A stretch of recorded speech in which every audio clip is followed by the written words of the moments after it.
All right, ladies and gentlemen, welcome back to this is the second show of a doubleheader. We're doing two shows in one day. Earlier today at 9 o'clock in the morning sharp was Gail King of CBS This Morning, or CBS Mornings, as she told me, and she was great. And this is the beauty of the podcast. It's a Swiss Army knife of shows. We could talk to anybody at any given time. So we go from the newsroom over to the emergency service unit with one of my favorite miniseries, The E-Men, inside the NYPD's Emergency Service Unit, Volume 3. You heard from John Lampkin in Volume 1, Ken Winkler in Volume 2. In Volume 3, my next guest, who for 20 years dealt with all the craziness the five boroughs could throw a man's way. Joining the force in January of 1986, he patrolled the mean streets for a while before going Hollywood and joining the Hollywood Truck One in the mid-90s, where from there he would do everything that any man does, from going on the dangerous jobs to the interesting jobs. He's gone on plenty of gun runs, I'm sure, gone to the Brooklyn Bridge for jumpers many a time as well, I'm sure, or any bridge for that matter. And he even rescued a wedding ring that was stuck in a storm drain one time, as we'll talk about, way back in 2004. Retiring after 20 years in January of 2006, he'll talk about what he's been up to since he left the NYPD. That is retired NYPD officer, Detective Specialist, I should say. Robert Masucci joins me for Volume 3 of the E-Men inside the NYPD's Emergency Service Unit. Robert, welcome. How are you? Hi, Michael, and thank you for having me. Thank you for being here. So our first question is an easy one. Take me through your childhood. Where did you grow up, and what were those early years like? Oh, sure. Childhood, they were good years, Michael. I got to tell you, I grew up in Brooklyn. It was the section of Brooklyn was Borough Park. It was a very diversified neighborhood, but very tight knit community. Pretty much everyone knew each other's each other's parents, or I guess each other's business, so to speak. But we had a lot of fun. It was not like it's not like the generation now that were pretty much they stay inside the house and they play video games. Of course, we didn't have computers back then. However, we were more into playing outside games, the stickball and the baseball and the hockey and manhunt and all sorts of street type of games. We grew up on the streets, we would say. It was a lower middle class neighborhood. We didn't have much, but I could tell you that we had good friendships and a very tight knit community.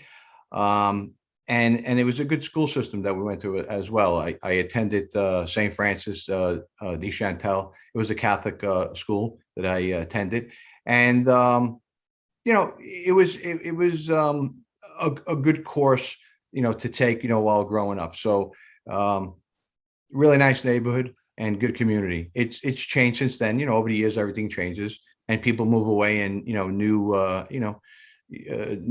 communities develop. So on and so forth. But yeah, that was pretty much my childhood. Yeah. So take me through, I guess, your initial interest in law enforcement, or maybe just civil service. Period. Where did that start for you? This is going to be a funny story, because when they say you pretty much have an idea of the path or the journey you're taking in life. Some people have that little inclination or clue of where to go, what direction they're going.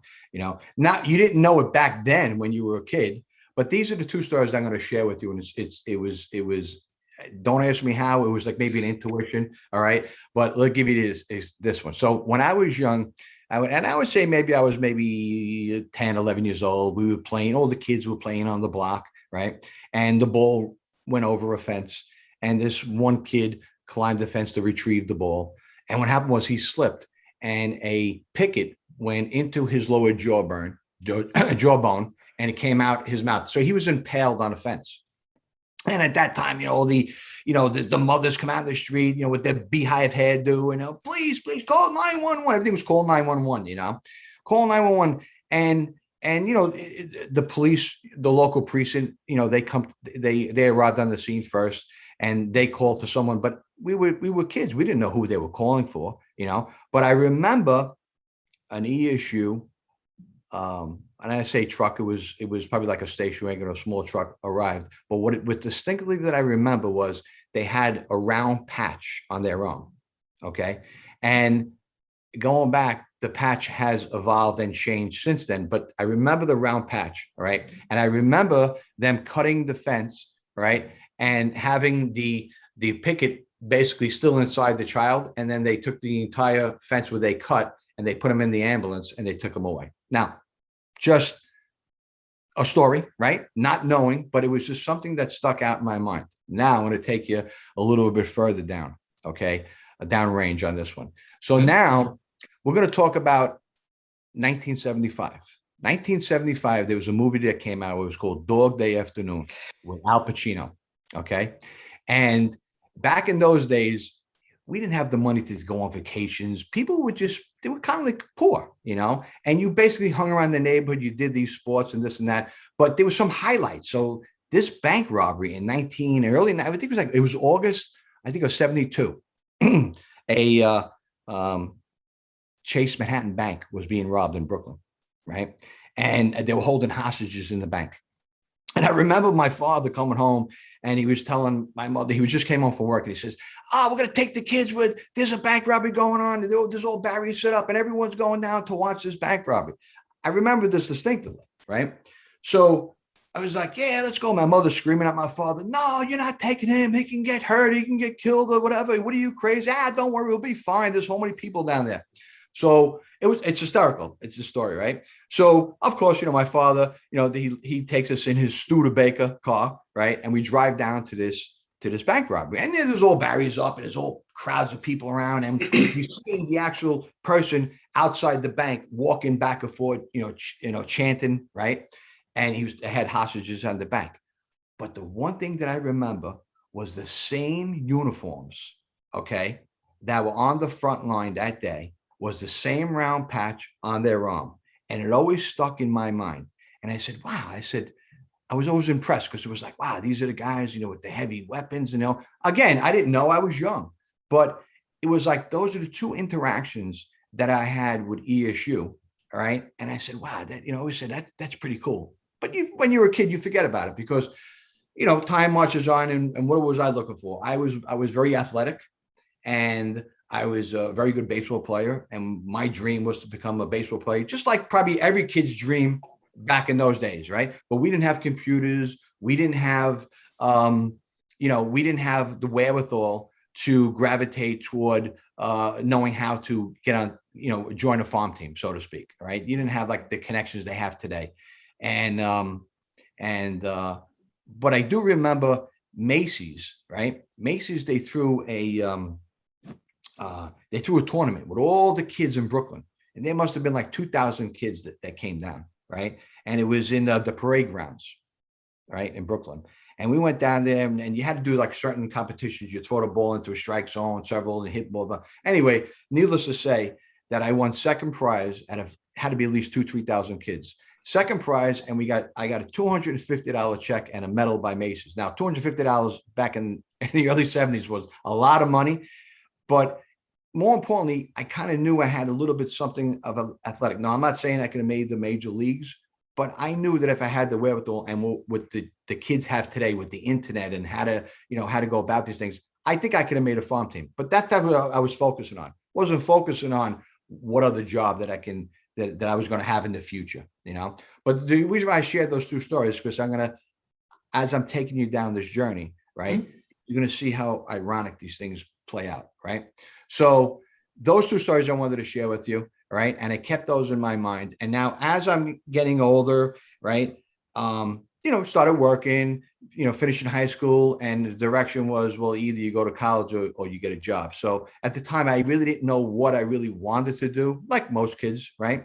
So what I did was I started working on Wall Street. And I worked for a firm called Brown Brothers Harriman, and I started getting into the finance end of it. So then I started going to college at night, right, and majoring in finance, because at that time I thought I wanted to be a trader, because a lot of my friends and the people from our neighborhood became either stock traders, or they went into the commodities market and so on and so forth. So, but my parents kept telling me, listen, take all the city tests. They kept saying, you get a pension after 20 years and you get health benefits the rest of your life. And I was like, nah, I don't want to do that, But after a while, going to college at night and seeing that, that maybe they were right, I decided to start taking all the city tests. And the first department that called me, right, was the New York City Police Department. So when they call me, I was like, sort of like, when you're destined for something, right? And I liked policing. I did like it, but it was not the first thing on my mind at that time. So what I did was, of course, I passed the test, and then they call you. You have to go through a series of different tests. You have to go through like a psychological. You have to go through an oral psychological, a written psychological. You have to go through a medical and a physical agility. So after you take the written test, you pass it. If you score high enough, they call you. Then you go for a physical agility test. And I aced that because I was very athletic, right? And then I get to the point of going to the medical.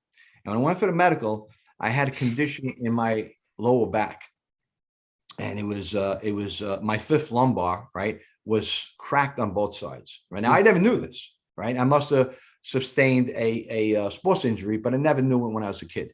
So when I went for the medical, right, they take, they do all kinds of things. They do X-rays and yada yada yada. Different things you go through. Like you go through a hearing test, an eye test.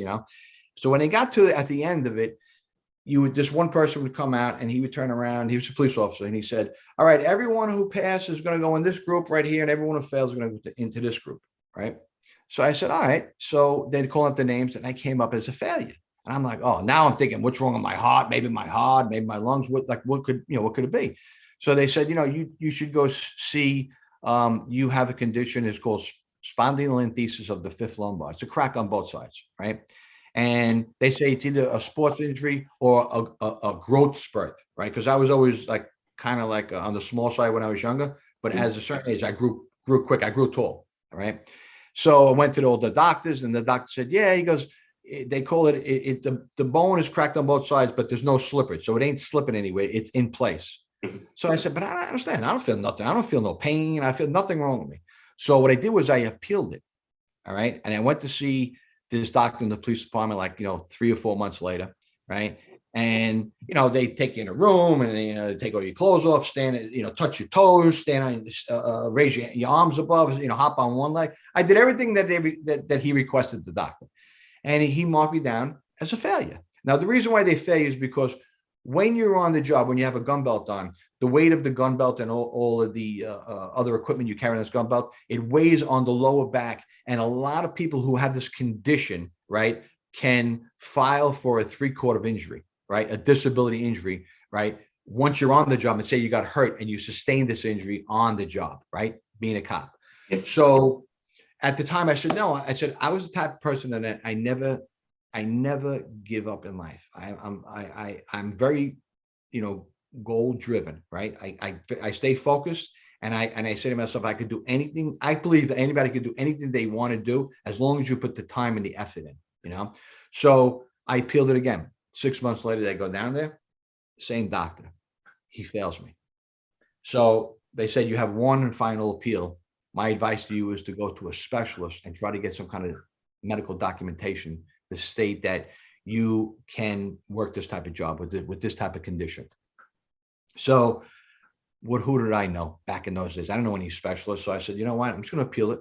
I'm going to go down again, and I'm just going to be, just be myself, and be adamant to the doctor saying that I can do this type of job. Right. And I did. When I went down there, this doctor, he's seen me again. He must have recognized me because I've been there twice before. And he says, same thing, touch your toes, the whole 9 yards. Right. And he looked at me and he said to me like this, he goes, I never met too many people like you. He says, I don't want to see your face here anymore. He goes, I'm signing off on you. You're good to go. Right. So I was like, thanks, doc. I didn't question him. I turned around, I took the paper, and a week later in the mail, I got my card to now go take a psychological. So the moral of the story is, don't give up in life, right? Whatever you love, or you have, some kind of liking, something, a desire, okay, to do, right? Don't give up. You got to strive, and you got to push, and you got to push. Life's not easy. If it was easy, would have been rich, or born into wealthy families. What's not like that, right? You have to persevere, and you got to keep pushing. So that's my story of how I got into the police academy.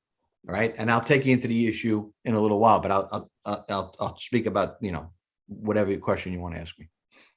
It's a great story. And you know what? You're the second cop that shared that with me, because I had an inspector out a few episodes ago, I should say. And he came on the job around the same time you went into ESU is when he was coming on the job, 95. Anthony Raganello is his name. And he had a condition, chronic health condition, and the same thing. He fought it, he appealed it, got on the job 24 years later, retired an inspector, and was running the disorder control unit. So that persistence, you want somebody like that, in my opinion, on either the police or the fire department, because if they have that persistence to get on the job, imagine how they could use that persistence for good once they get on the job itself. On these different units. Yeah. So coming on and getting through the academy, you graduate, and now you're on patrol. And you're on patrol in Manhattan. And that's an interesting place to start. Well, any borough is an interesting place to start, but especially Manhattan, given the fact that, it's the crossroads of the world. It's 1980s, a lot's going on. What was your first precinct? So the first place again, I didn't know anyone. I had no family members, in the police department. I was the first law enforcement officer, right, in my family. So, because a lot of times you speak to people and it comes from tradition. They come from a background of, their parents and grandparents. I had no one. So they sent me to the 9th precinct, the same precinct that Kenny Winkler you interviewed, right, went to. And at that time, the 9th precinct was a really bad place. They called it Alphabet City, right? It ran from Avenue A, right, to Avenue D, right? You had 1st and 2nd Avenue, but the crux of the crime was in the from Avenue A to D, right? From Delancey to Houston Street, right? Real busy place. They called it the drug capital of the world, right? So what the police department's mindset was, we're going to flood the precincts that have chronic issues, right? So the 9th precinct had a huge drug influx, all right? Not only for the people on the street dealing it, it was also from all the tourists and the people who came from other states. Like if people wanted to buy drugs, they came from New Jersey, they went right down to the 9th precinct. Really bad place, So I started off down there. When you start like anything else. At that time, it was called NSU, Neighborhood Stabilization Unit, all right? And what you'll do is you're assigned a couple of senior or seasoned detectives, and they were the training law enforcement, right, that trained all of us rookies that came on.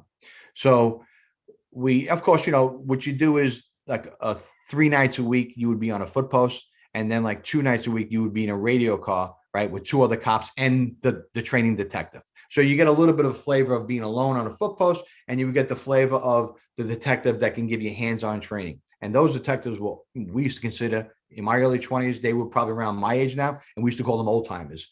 But they had the experience and the wherewithal to train you the so-called proper way, and they were really good people. I got to tell you, they were really. I learned a lot from them. So my first night out, and you remember now, I'm coming as a kid, right? Coming from Brooklyn, went to the police academy, which is a nice area, Stuytown, right? And now I wound up being assigned to the 9th precinct, which was a bad area, all right? And you walk at a foot post, the 1 or 2 nights. The first night I started, it was my tour was 4 to 12s. They started me on, and I'll never forget this. The first night that I was there, we turn out, right? It was like maybe 4:30 in the afternoon, right? And I'm assigned, I got Avenue Way by Thompson Square Park, right? And it was nice. Walking down the street. Yes, there was a lot of different people. When I say different people, back then, people with the red hair and the green hair, it was like a punk rock type of area, right? But for me, coming from Brooklyn, right? I wasn't acclimated to that. We didn't have, people who dyed their hair different colors than anybody. But hey, listen, that's okay. I'm learning, right? I'm learning culture, and I was okay with that. And the detective said, okay, at 7 o'clock, you're going to take your meal. They assigned you a meal time. We're going to pick you up with a van and take you back to the precinct, and you would go have your meal in the precinct, right? So of course, 7 o'clock comes and takes us in the precinct. And I'm thinking, oh, this is great. There's nothing happening, right? You're walking on the street from 4, 5, 6 o'clock at night, right? And you think you're I don't know, you're a new rookie and you're looking for some excitement, right? But there's nothing happening. Go to meal, come out at 8 o'clock. It's getting dark out now, and all you hear is shots fired. Boom, boom, boom, boom, boom. And I'm looking around, and you're walking down the street, and you're like, oh my God, what is that? Where did that come from? And you're like, what am I doing here? Like, then I said to myself, maybe this isn't for me, right? this is maybe a little bit too much for me, right? I mean, you're hearing shots coming all over the place. I mean, every other block. And then you hear radio calls from the 9th precinct, right? They respond to jobs, and you hear it over the radio. You're hearing, Central, be advised, they're throwing trash, trash cans. We used to call garbage pails, garbage cans back then because they were metal, garbage cans. They're launching airmail, they used to call it, airmail off the roofs at our radio cars, right? So, of course, you go, try to back them up. You try to get there, and you want to see what's going on. And you get there and you're like, oh my God, you see the radio car and you see these trash garbage pails crash into the hood. The cops already, the two law enforcement or the cops, they responded. They were going into a building on the job and their car was like totaled in the street. It was a total, like the first night I was honestly going to quit. I was going, this is not for me. This is just ludicrous what's going on here. Right. And, but of course, like anything else, you're new, you're nervous, you're afraid, you don't want to get injured or hurt, especially in the beginning when you don't know. I mean, you have the academy training, but you don't know the law. You really got to go and work jobs and make arrests to really get acclimated to learn, like anything else you do in life, right? The longer you're in a position, right, the wiser you get and the smarter you get at what you do, right? And you become better at it. So after that first night, I just left and I said, I don't know if I really want to do this. And then we went back home that night and I said, no, I'm not going to quit. I'm going to stick with it. I know myself and I'll get through this. And 20 years later, I got through it. But it was a crazy mess. We made a lot of a drug arrest. I was, there are people in law enforcement, they gravitate toward giving summonses out. And then you have people that gravitate toward making arrests. I was the law enforcement officer that was more geared toward arrest. All right. I always felt bad giving the sums out, to be quite honest with you. Right. I mean, unless you really did something, really bad, then of course, but for the most part, most people, I apologize, I'm sorry, they give me a story and I let them go, but for the arrest, I felt that I wanted to, make that little, hit my little, niche in society and try to help people out. That's what I really, that's where I really joined law enforcement, to help people. So, made a lot of arrests. Must have made around 35 arrests in 6 months while I was there. And interesting neighborhood. At the time, I met Al Lewis, right? He played Grandpa in the Munsters back then. He used to frequent down there. Madonna used to play in a club on Avenue A. I remember when she was, we're probably around the same age, maybe a year apart. I remember when she used to sit outside the club and she used to smoke cigarettes outside, So interesting neighborhood, definitely culture-wise. And then after 6 months, then we all received our transfers to, they call it the permanent precinct that you're going to, reside in. And they shipped me up to the 17th precinct. And I spent, I think maybe about 9 years there. And great place to work, but I can get into that, after whatever question you have. But that's my training, my training down at the 9th precinct. Made a lot of arrests, made a really good robbery arrest.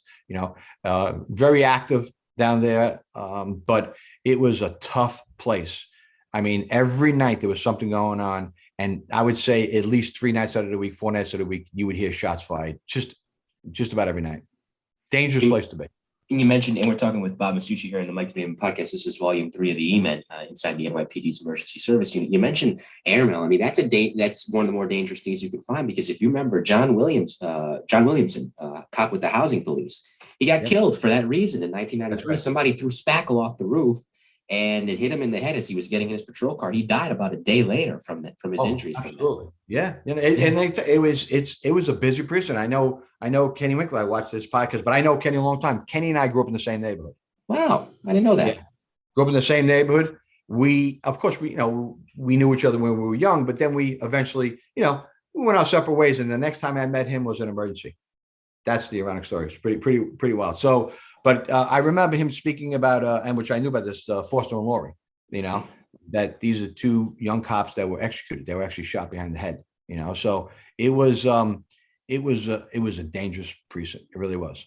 And, but you know what? It was a great precinct to learn in because you were very active. You made a lot of arrests. So you had a good learning experience, and it's sort of like build character, right? You made you a little tougher, a little wiser, and sort of to like say, all right, you know what? I think I'm ready to start, looking at other areas. And I think that now I wasn't, believe me, I wasn't seasoned, but at least I was ready to try something different, and move on and see what other things that came my way, on the job in law enforcement. So they shipped me up to the 17th precinct.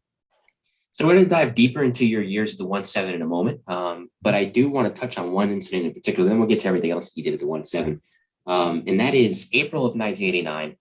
Of course, now people with mental health issues are treated a little bit differently. That's a good thing. There's some good things about society, evolving. But this instance was somebody who clearly, unfortunately, was not in their right state of mind. And the problem with that is not that they're not in a right state of mind. It's not their fault they have mental health issues. Is that they had a Gurkha knife and they were menacing people with it, which is a big no-no, to say the least. And you responded to that. And due to the fact that this individual just was not hearing it and was not adhering to commands, unfortunately, lethal action had to be taken. So take me through that incident. Sure. I remember I was working with my first partner, Peter Fisher. Good guy. And both of us were he had 6 months more than, myself on the job. But we hit it off when I first got to the precinct. He was there 6 months prior to my arrival. And we hit it off. And he had the same intention I had. We wanted to really, help people and do the right thing for society. That was our overarching goal is to help people. That's why we joined, the police department, and I think that most cops, they get a bad reputation, but most cops, and I would say most 99.9% really have that same mindset. I mean, you have your good and bad and everything, right? But for the most part, from my experience, 99.9% of the cops had that same feeling. So yeah, that day I was in a radio car. I was with my partner, Pete Fisher, and it actually, I remember it came over as a man with a machete. That's what it came over as. And it came over as man with a machete on 2nd Avenue. I forget what street. It could have been 49, 48. I forget what the street was, but it was on 2nd Avenue. And he was actually trying to enter a school bus with children on it. So we were going north on 3rd Avenue, and we were going to actually make a right turn and head down to 2nd Avenue. What happened was, of course, there's always a little bit of delay with the 911 call and so on and so forth, that this man started walking up toward 3rd Avenue. And that's where we seen him on 3rd Avenue, right? In the Midtown area. And again, I think it was around 47, 48, somewhere around that area, right? And we see him, and his machete was a Gurkha. So a Gurkha machete actually comes out and then it circles around. So it was a pretty large knife. And so right away, we stopped the car. And now he's in the middle of the street. Traffic is at a dead standstill. You look at 3rd Avenue in Manhattan, you're talking about, copious amounts of cars, right? So we got out of the car, had our guns drawn, police dropped the knife, and we're going back and forth. This guy was not dropping this knife, right? He actually was walking closer to us. And you hesitate because your mind is racing now. You go into like a tunnel vision, right? And why you're going through that is that because you're worrying about if you miss or you do something, you're gonna hit an innocent person. So everything was racing through your mind, right? What am I going to do if I do something, if I miss, or whatever the case might be?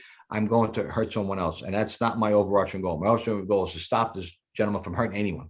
So as he's approaching, he gets close to us and he swings the Gurkha machete at myself and my partner. Just missed both of us right in midsection. Right. And when I say just missed, I had to jump back, and I even dropped my radio because I was startled. I was startled, right? And all of a sudden he takes off. He goes southbound on 3rd Avenue. So of course now we're chasing him and other radio cars. Now we're calling for emergency service at the time. They dealt with EDPs. They have, different training than the patrol cops, so they can handle it in a different fashion, right? So as we're proceeding southbound on 2nd Avenue, another radio car pulls up, and we had a sergeant. That was a sergeant and his driver, right? Now they're behind us, and as we're telling this person to stop, all right, he turns around and he's like sideways. And the driver of the sergeant, right, tases him, right? The tasers go into him, and now he's hitting the button for the taser. And you can see the wires arcing, right? But they're behind us, and I could see the wires arcing. He took the Gurkha machete and he just cut the wires right out of him, right? So now he proceeds southbound on 3rd Avenue. You have people running all over the place because this man is just waving this Gurkha machete around. And at one point I said, you know what? he is definitely, no doubt in my mind, going to kill somebody because their people are running and they're falling over themselves, right? So at that point, I got to the point where we got to do something because the taser didn't work. Emergency is not here, emergency service, right? Because of probably the traffic that's on 3rd Avenue, right? And I turned around and I said, don't move, police, don't move, right? He turned around and then he lifted the knife up and he went to swing it at us. And that's when I fired 2 rounds. And after the 2 rounds hit him, he actually, with the Gurkha machete, crossed 6 or 7 lanes of traffic, and then he collapsed on a sidewalk. And that was probably one of the worst days of my life. All right. One, I say one of, because I had so many incidents. Now, very, very difficult, okay, to overcome. I got to tell you, people say, and I say at the time, all right, you have to go for a psychological again. They talk to you, they see, but with me is, you're always concerned of how the public's going to perceive you, right? So at that time, we had Newsday out there, and you had Jimmy Breslin. The news people was stacked outside my house. I'm in my early 20s. I got a whole bunch of news people. I have no idea what's going on in life. Trust me, at a young age, right? But you learn awfully quick. And you have, some negative stories, some positive stories. I had a lot of, mail coming in that from all sorts of different people saying that, you did a great job and the whole 9 yards. But it wasn't about that.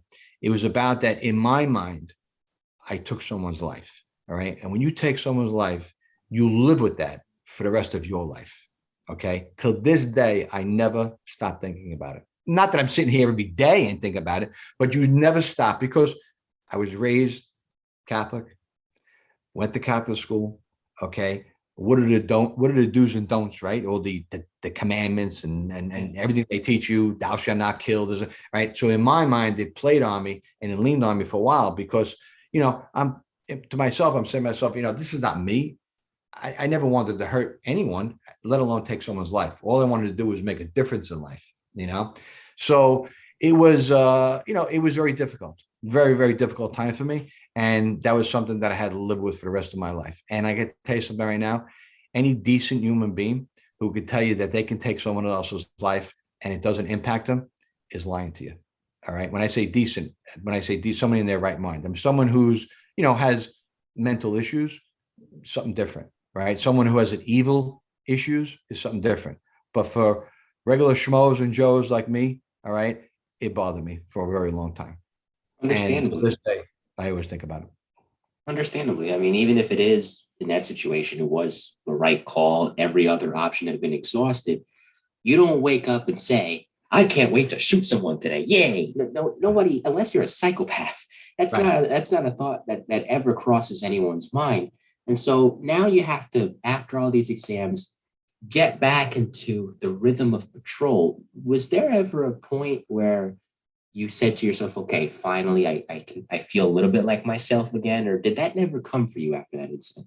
It takes a couple of weeks to get back into the rhythm of things, but you get the jitters because you're saying, geez, if this happens again, what happens if it happens again? Believe me, I know people that had multiple shootings in their career. Okay. Yeah. We just live in a crazy world and sometimes you need to take action. And unfortunately, the action is taken by law enforcement. Tough job, very, very tough job. There's not too many good points being law enforcement. Trust me when I tell you is that there's a dark side of society that normal everyday people don't see. And then you also deal with elements of things like this, So very few good days because you're always dealing with people that are in need.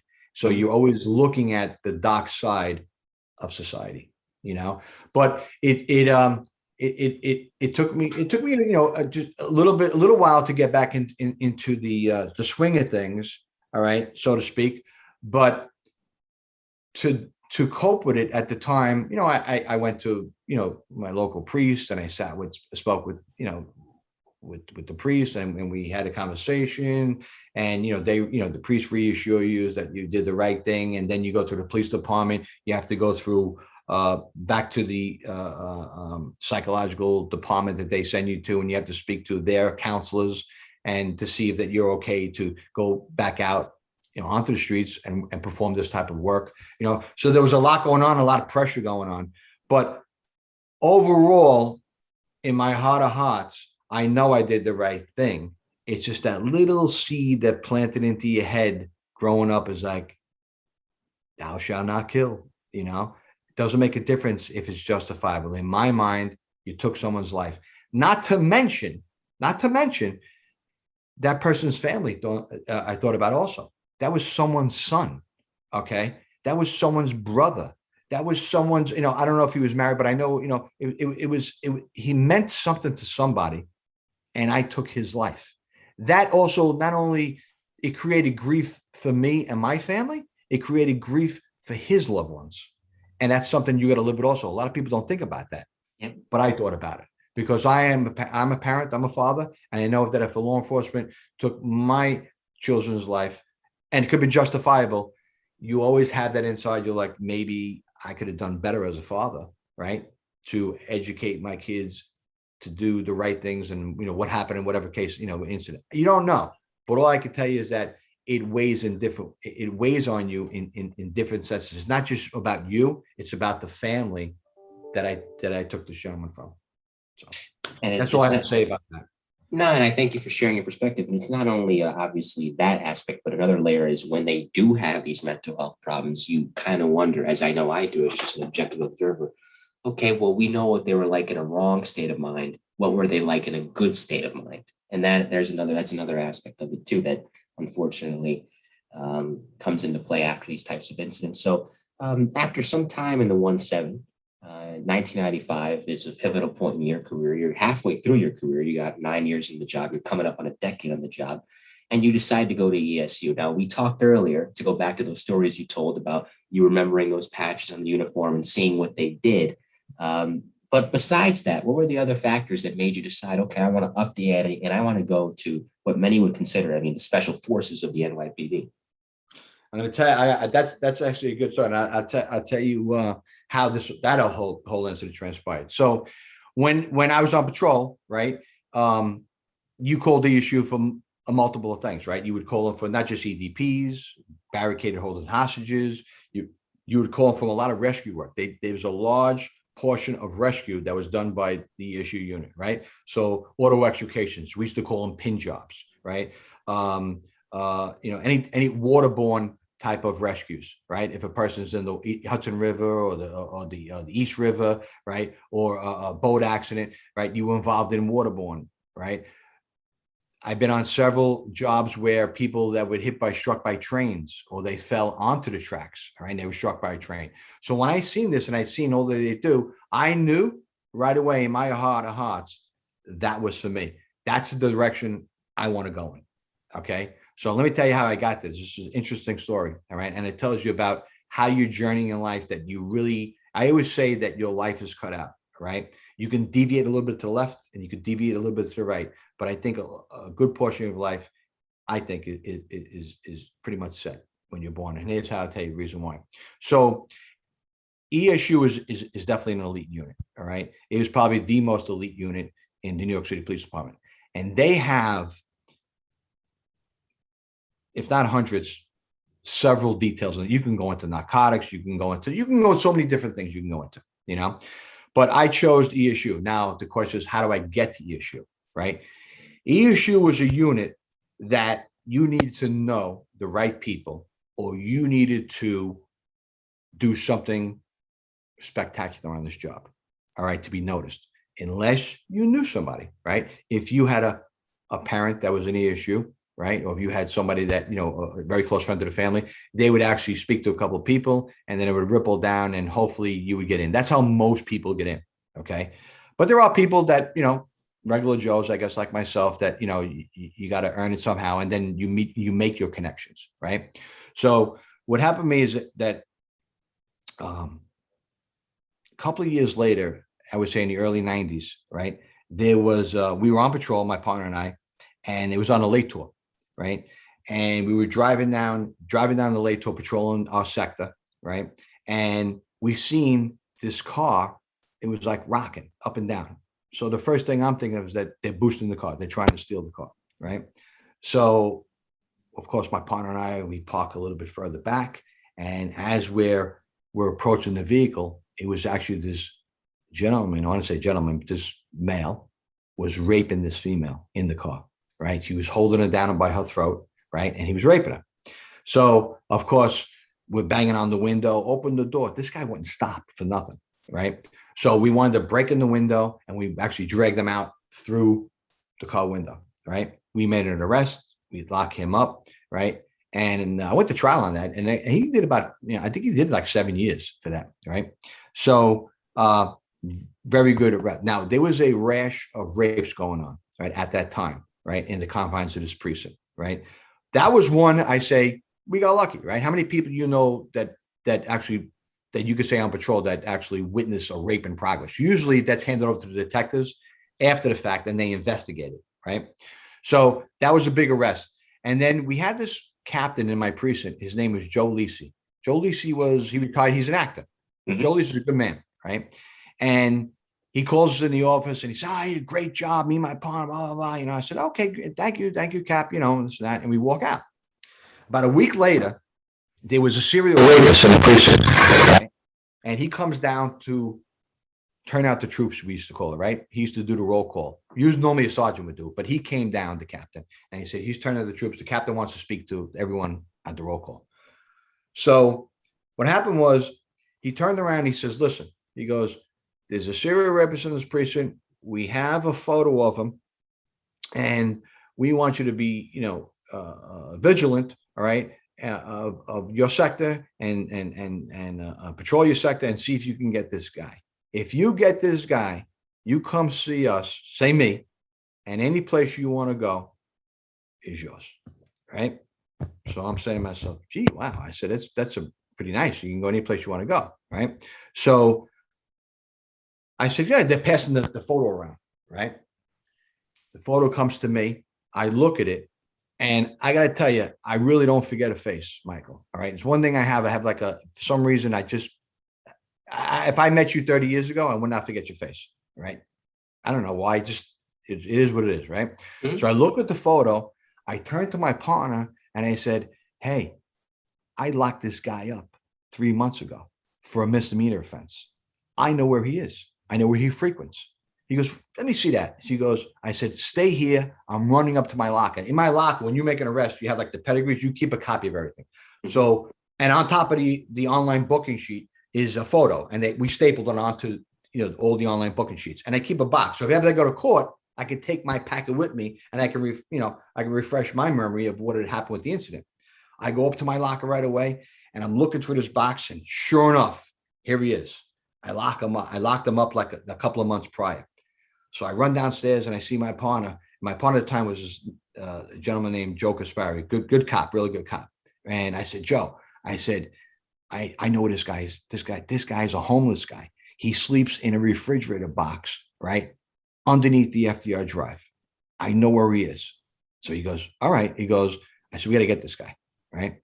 So and we're like, now we're at the point we're joking around. We're getting giggly because we're thinking, hey, this is our ticket out of here, right? From patrol. Now we're moving on to bigger and better things if we can get this guy. So we go on patrol. It was a 4 to 12 tour. And we go to a place where I knew he frequented. He was not there, right? So I tried for a couple of days. Sure enough, like on the second or third night, we go there, and there he is inside the refrigerator box. It wasn't like we even had to do much. We knew where he frequented, and we knew where to get him, right? Wind up being, we get him, right? We bring him in. Now, this is not an in progress, so it ain't my arrest. What happens is that there is so many multiple cases open with the sex crime squad, right, that you got to turn the arrest over, all right? But you get credit for it because you grabbed the person. So it's just one of those things. It's like a homicide. If you don't witness homicide, a homicide gets turned over to the detectives, and they do the investigation, right? I mean, you're instrumental in helping provide any information you can, but the overarching goal is you work as a team, regardless of who you are, to take a bad guy off the street. So we bring this guy in, and we call up the sex crime squads. Now, of course, that's the guy. All right. And they do a photo array, and he gets picked out of a photo array. Then they're doing lineups, right? The detectives, and this is the guy, right? And they're happy. So this captain's happy. You know why? Because anytime you have a patent in your precinct, the borough commander, right, which is the chief, right, he gets down on the precinct commanders, right? To say, hey, listen, what's going on? You got to do this, you got to clean up, and he gets pressure. So when they get pressure, right, they want to make sure they get this guy. So what do? You got to incentivize law enforcement to do extra, right, to make him look good. So if he looks good, then guess what? Then the chief looks good, and then it ripples effect all the way up to headquarters, right? So we get this guy and under arrest, in process, the whole 9 yards, and the detectives take him from there. Now we get called up to the captain's office, right? I never forget this. And we go upstairs, and he says, "Guys did a great job. Sit down." And he's going back and forth, and he's in a real giddy mood, Joe Lisi, right?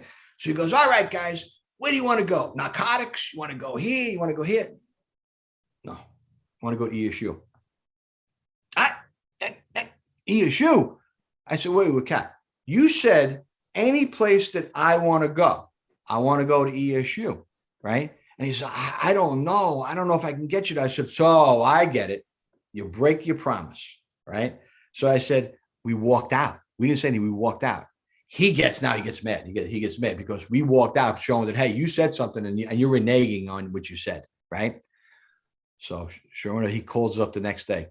"Come up here, you two." Right? I said, okay. So we go upstairs. He goes, "What's up?" He goes, "All right, you're going to ESU." I said, "So how'd you pull that one off?" He goes, John Timoney?"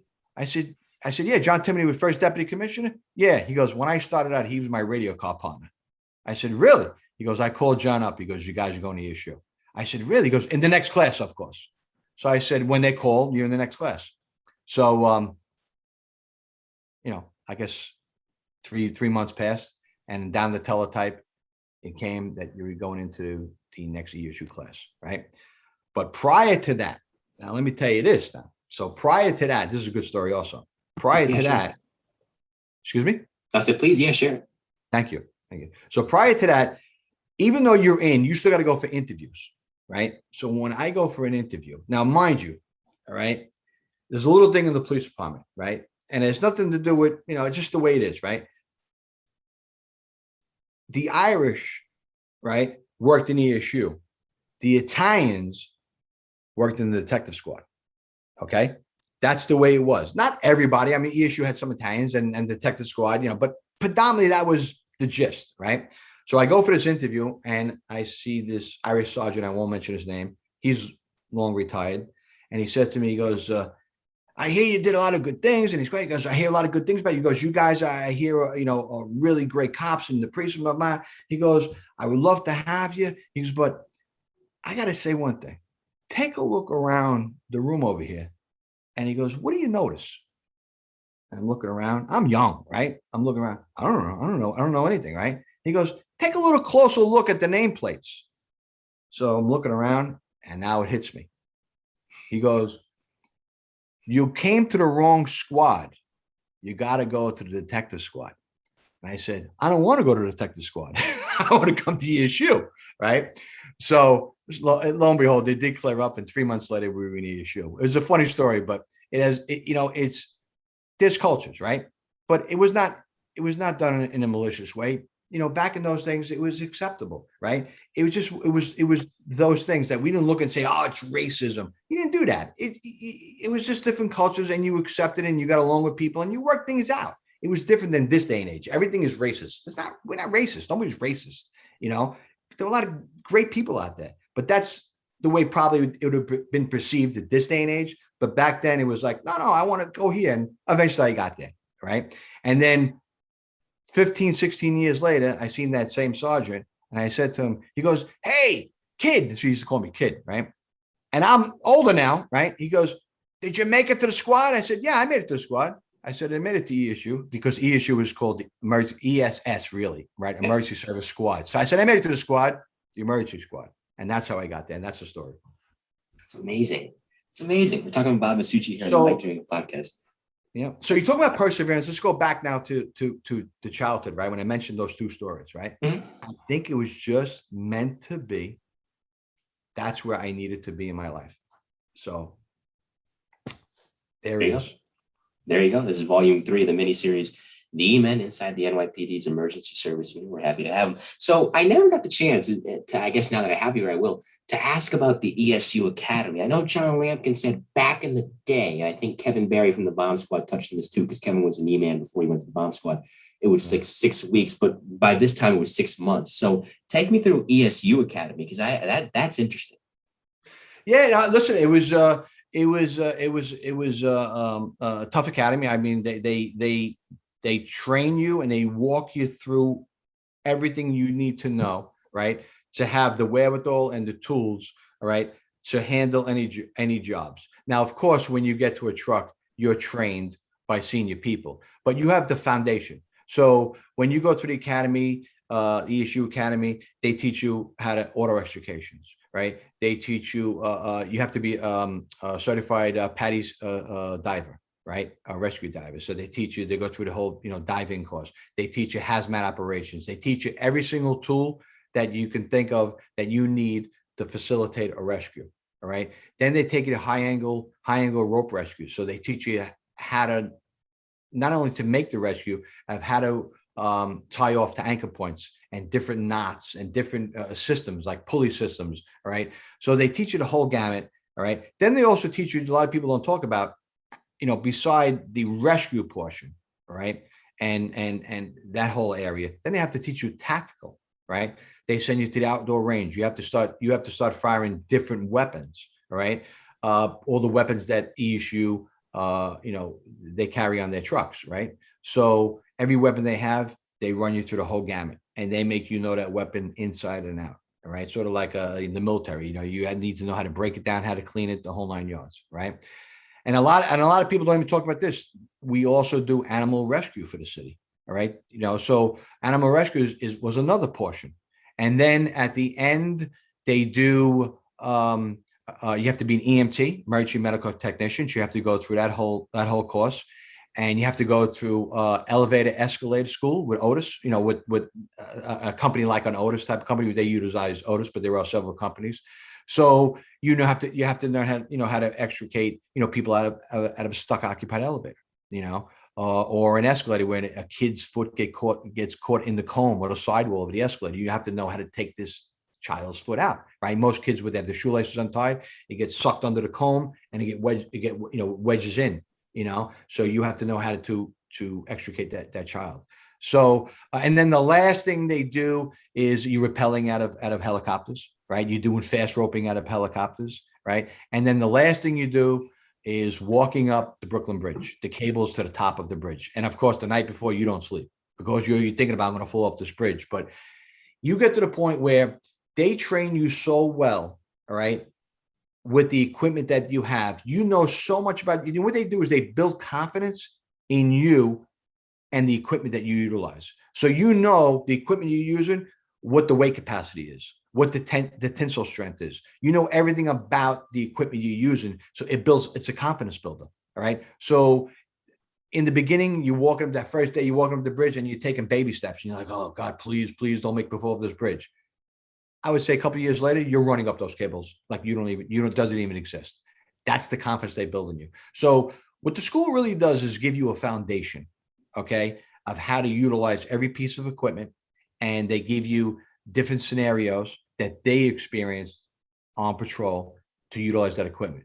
But when you get to the truck, that's when the experience of your senior emergency men, okay, they train you. And they train you to the point where, you never really, so you work in a squad with like 6 people. Mm-hmm. And what you do is you rotate with people. All right. So you're constantly rotating it and you're getting a feel for how other senior emergency guys work, and you're picking their brain, and you're going on jobs and they walk you through jobs. And then sometimes they'll say, hey, you got a person stuck in the elevator? I'm not doing anything. I'm watching you. Get him out. Right. And you do jobs like that. So as the time goes on and as the years pass by, you get to the point where, hey, this is, I feel good. I know I can go out there and I can handle just about any job. And if I don't have the knowledge in that particular job, you sort of put all your senses together and you figure it out. They actually instill in you that there's no job you can't figure out there. Okay. Because what they tell you is that there's no one else to call. you're the last line of defense. So what are you going to do if you can't perform this rescue, or you can't do this type of work? What are you going to do? Who are you going to call? Everyone calls you. You're the last person. What are you going to do? So they instill in you confidence, not only to do the job, they instill in you the confidence to think on your own 2 feet and put a plan together and do the best you could. And I got to say, in my case, I maybe was called lucky. I always did well in my rescues, and I made a lot of rescues in my time. There was one job that I remember talking about this with Paul Perricone, who you worked with in Truck One. Yeah, Paul. Please tell me that you were on the show. Man, I really hope you were, because it's hilarious. There was a Puerto Rican gentleman who was mad that they were doing like bomb training sites in Puerto Rico, like detonation fields. And he decided it was a good idea to go to the top of the Statue of Liberty. And there's a bunch of e-cops that went, you know what I'm talking about? To the Statue. I was on that job. Tell me about that, please. That was a great job, right? That was a funny job. So it was actually, it was a great job, and it was a funny job too. So it was protesters, right, on top of the crown of the Statue of Liberty, right? So of course, working in one truck, you respond any place. You respond any place in the city. I responded to New Jersey in a building collapse, and it conducted a major rescue when they had hundreds of firemen there, and I conducted the rescue, right? So you're all over the place, right? So this job, we get called protesters on top of the crown of the Statue of Liberty. So now we have to go down. We have to meet the harbor launch, right? Now you can't pull the truck on the harbor launch. You got to take all the equipment that you think is necessary, right, to effect this rescue, right? So we're loading up the harbor launch with all this equipment, taking off the truck and taking off the we call them the Adam car and the boy car. We're taking the equipment to the boy car, and there's 6 of us on this job, and so now we're like, okay, we're all going. We're gonna go up there. We'll get this guy. What's the plan? Let's as we're walking up, we're gonna get the plan. Now we're all carrying equipment. We got tons of equipment. We're walking, right? Now this is the funny part. We're walking up these stairs. You can't carry hundreds of pounds of equipment all the way up to the top of the Statue of Liberty. It's exhausting, right? So now we get up, like, say, 15 flights of stairs. You're like, okay, take a break a second. Do we really need this? It's like we're shedding equipment, we're shedding equipment. And it was hysterical. So by the time we get up there, we just had the essential equipment. Everything else is shedded because, honestly, it was just, you got to the point where you can't carry this much equipment, right? So we get up now, now we're in the head of the Statue of Liberty, right? It's a big platform. And inside the head, right, the crown portion, there's these little windows. They look big from when they illuminate at night when you're looking from a distance. But when you're up there, yeah, I would say, I don't know, maybe 1.5 feet wide, if that, right? So the plan was we were gonna go first. We were gonna go up to the arm and look down and see where they were on the crown, these individuals, right? So myself and my partner, we go up to we walk up the stairs, more stairs up to the arm, and now we're out and we're looking. It's like there's no way we can repel into the crown, because when you're looking from a distance, it looks like the arm is close to the head. But when you're up there, trust me, you're nowhere near that crown, right? So now we made our way back down. Now we're on the arm, the torch, so to speak, right? So it's the torch. You climb up the stairs and you're onto there's a platform on the torch, right? So when Statue of Liberty's holding the torch, there's a huge platform up there. It circles around. And you're looking, and we're thinking that maybe we can rappel down, right, onto the crown. But that's not going to happen. That's ludicrous. From a distance, the arm looks close to the crown or the head. But when you're up there, it's a large distance. You're not even getting close to that crown, right? So, all right, what's plan B? We have to go back down and have to go back inside the crown, right, the head. And we're standing there. There's 6 of us, and we're saying, we're all, we're throwing things off each other, right? We're saying, listen, most protesters, all they want to do is make a statement. So if you go to like a Greenpeace protest, where they're hanging off the side of a building, all they want to do is get their banner out and make a statement. As long as they get that on the news, it's mission accomplished for them. Okay. So we said, all right, listen, let's just wait this out a little bit, right? And let's just see if we can convince this individual to come down, right? So there were these windows, they come out, right? You need a special tool. We had the special tool, and you can actually unscrew everything and take the entire window out. And now you got the frame. But the frame is only a foot and a half wide. Who's the smallest person? Perricone, right? So they said, all right, you know what? His name is Paul. Paul, why don't you see if you can go out? We'll hold you. We'll hold you. You're not going to go anyplace. We got him tied in. Go out there through the window and try to speak to this guy and make some, try to, shake some sense into him to say, listen, you made your statement. It's on video. Everybody, it's on the news. Come on in now, because I'm going to get hurt and you're going to get hurt. And it's, we want to go home at night, that type of deal, And of course, I have to tell you, you got to say some choice words that I can't say on this camera. All right. Or this podcast, right? Because you got to do what you got to do. Because if you don't put sometimes the fear into someone else, they'll just play you.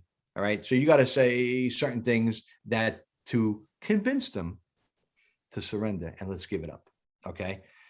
Or bad things are going to happen. All right. So he's out there and he's trying to convince this person. And, he's not coming in, he's going back and forth. And I'm not going to say who, but it was hysterical. So someone came up with the idea. I won't say who. Okay. Let's cut a hole in the crown. Now, we just sit there and we said, are you crazy? I said, and we're sitting there laughing, right? We're up there. There's only 6 of us, right? And the person on top of the crown. And we're saying to each other, could you imagine tomorrow's news? Okay, that 6 ESU cops cut a hole in the Statue of Liberty, right? That would be the laughing stock of honestly our unit. All right. There's certain things you just don't do. Right. And that's one of the things you do not damage a monument that was given to us. Okay. Not to mention, the whole definition behind that monument, what it stands for, what it means, So anyway, long story short, Paul Perricone, he talked him and he grabbed him and then he pulled him through the window and he made the rescue that day. But to that day, we'll always bring up that story of an individual that wanted to cut a hole through the crown to bring him in from the inside, like cut out, like basically like, cutting out the ceiling, right? No, but we'll always, when we attend different functions, and we'll go to we have an annual dinner every year that we attend, or we go to 9/11. People, how they old timers are. They tell stories. That story is we still get laughs out of it today. So that's the Statue of Liberty story. I remember because I when he told me that when they suggested that, that was his response too. That he said, and he cleaned it up for the show. He's like, "Are you out of your effing mind? Yeah. Do you think I'm gonna cut a hole?" And right at that time, he added, the guy came in. He's Puerto Rican with the accent. No, don't cut Liberty. I'll come in. And he came in. Yeah. So it is a true story. Like I said, I try not to use any vulgarity. All right. In telling you some few choice words that we said, but yeah, Paul had a little bit more, add a little more flavor to it. I try to be professional in telling the story, but it was a really funny story because I can only imagine all of us would not be in any issue the next day. We would have been transferred someplace else, Yeah, so it was definitely a good story. That would have been a bad thing.